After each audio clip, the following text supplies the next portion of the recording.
सोलापुरात कोण बाजी मारणार याची उत्सुकता लागली। दुपारी 2:30 वाजेपर्यंत निकाल स्पष्ट होईल। सोलापुरात लवकरच मतमोजणीला सुरुवात होणार आहे। 10 वाजता मतमोजणीला सुरुवात होईल। निकालाकडे सगळ्यांचं लक्ष लागलेलं आहे। 7 मतदान केंद्रांवर 81 फेऱ्यांमधून मतमोजणी होईल। गेल्या निवडणुकीच्या तुलनेत यंदा 6% मतदान घसरले। 53%च मतदान झाले। त्यामुळे घसरण झालेल्या मताचा टक्का कुणाच्या फायद्याचा ठरणार ह्याकडे लक्ष आहे। अपडेट्स देतात आमचे प्रतिनिधी भारत नागणे।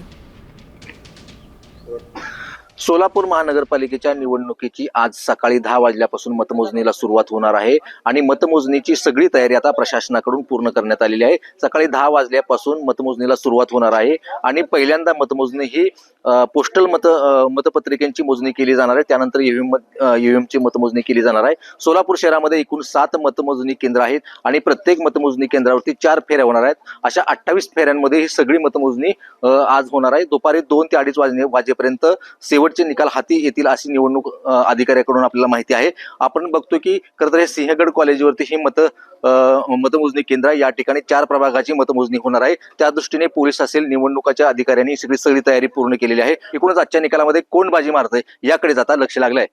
भारत नागणे, साम टीव्ही न्यूज, सोलापूर।